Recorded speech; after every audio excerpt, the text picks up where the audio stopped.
കപ്പലിപ്പം കറക്റ്റായിട്ട് നടുക്കടലിലാണ് നിൽക്കുന്നത്. സെയിലിംഗ് തുടങ്ങിയിട്ട് രണ്ടാമത്തെ ദിവസം ഞാൻ എടുക്കുന്ന വീഡിയോ ആണ് ഇത്. അപ്പോൾ ഗായ്സ്, അപ്പോൾ അതിനു മുമ്പായി നിങ്ങൾ നമ്മുടെ ചാനൽ ഒന്ന് സബ്സ്ക്രൈബ് ചെയ്തില്ലെങ്കിൽ ജസ്റ്റ് ഒന്ന് സബ്സ്ക്രൈബ് ചെയ്താൽ ലൈക്കും കൂടെ ഒന്ന് തട്ടിവിട്ടേക്ക്. നിങ്ങൾക്ക് കപ്പലിൽ ഡെക്ക് കാണുമ്പോഴേ മനസ്സിലാവും ഡെക്ക് മുഴുവൻ ഇപ്പം വെള്ളമായിട്ട് നിറഞ്ഞടക്കുകയാണ്, സീ വാട്ടറാണ്. അപ്പം കടൽ വെള്ളം മുഴുവൻ ഞങ്ങളുടെ ഡെക്കിലോട്ട് അങ്ങോട്ടും ഇങ്ങോട്ടും അടിച്ച് കയറിക്കൊണ്ടിരിക്കുകയാണ്. ക്യാപ്റ്റൻ ഇപ്പോൾ പറഞ്ഞിരിക്കുന്നത് ആരും ഡെക്കിലോട്ട് അനാവശ്യമായിട്ട് പോകാൻ പാടില്ല എന്നാണ്. പോയാലും 2-3 പേരായിട്ട് മാത്രമേ ചേർന്നേ പോകാൻ പാടുള്ളൂ, ഒറ്റയ്ക്ക് പോകാൻ പാടില്ല.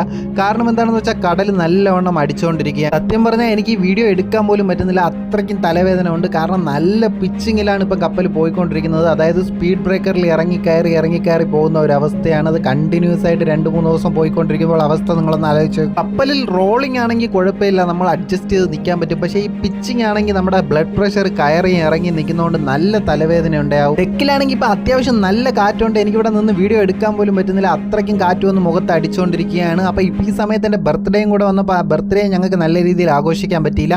അതിൻ്റെ ലിങ്ക് ഞാൻ താഴെ ഇട്ടിട്ടുണ്ട്, കാണേണ്ടവർക്ക് കാണാം. അപ്പോൾ എപ്പോഴും ഞാൻ പറയാറുള്ളത് പോലെ നിങ്ങളുടെ വലിയ സപ്പോർട്ടുകൾ ഞാൻ ചെറിയ ലൈക്കുകളായി പ്രതീക്ഷിക്കുന്നു. ബൈ.